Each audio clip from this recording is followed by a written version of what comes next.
यह कहानी है पशुपतिनाथ मंदिर की, जो कि नेपाल की राजधानी काठमांडू से 3 किलोमीटर की दूरी पर स्थित है।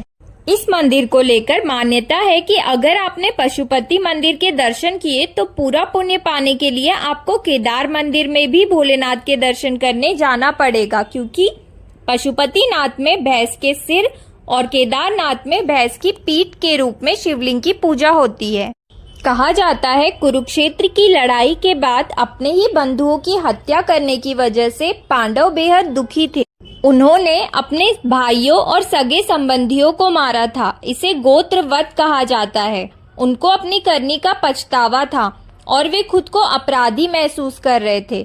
खुद को इस दोष से मुक्त कराने के भगवान श्री कृष्ण के कहने पर पांडव शिवजी को मनाने चले गए, लेकिन शिवजी नहीं चाहते थे कि जो जघन्य अपराध उन्होंने किया है उससे उनको इतनी आसानी से मुक्ति दे दी जाए।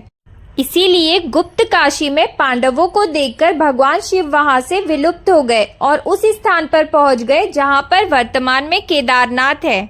शिवजी का पीछा करते हुए पांडव केदारनाथ तक पहुंच गए। इस स्थान पर पांडवों को आया देखकर भगवान शिव ने एक भैंसे का रूप धारण कर लिया और इस क्षेत्र में चर रहे भैंसों के झुंड में शामिल हो गए। लेकिन पांडवों को उनके भेद का पता चल गया और वे उनका पीछा करके उनको पकड़ने की कोशिश करने लगे। तब शिवजी धरती में समा गए, लेकिन पूर्णतः समाने से पहले ही भीम ने उनकी पूंछ पकड़ ली थी। जिस स्थान पर भीम ने उनकी पूंछ पकड़ी थी उसे आज केदारनाथ धाम के नाम से जाना जाता है, और जिस स्थान पर उनका मुख धरती से बाहर आया उसे पशुपतिनाथ कहा जाता है। नेपाल के पशुपतिनाथ में उनका मस्तिष्क स्थित है। बैल के आगे की 2 टांगे तुंगनाथ में गिरी। यह जगह केदारनाथ के रास्ते में पड़ती है। बैल का नाभि वाला हिस्सा हिमालय के भारतीय इलाके में गिरा।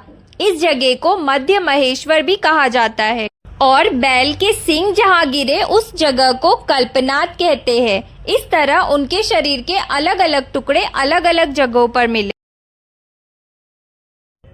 एक दूसरी कथा के अनुसार भगवान शिव पशुपतिनाथ पर चिंकारे का रूप धारण कर निद्रा में चल बैठे थे।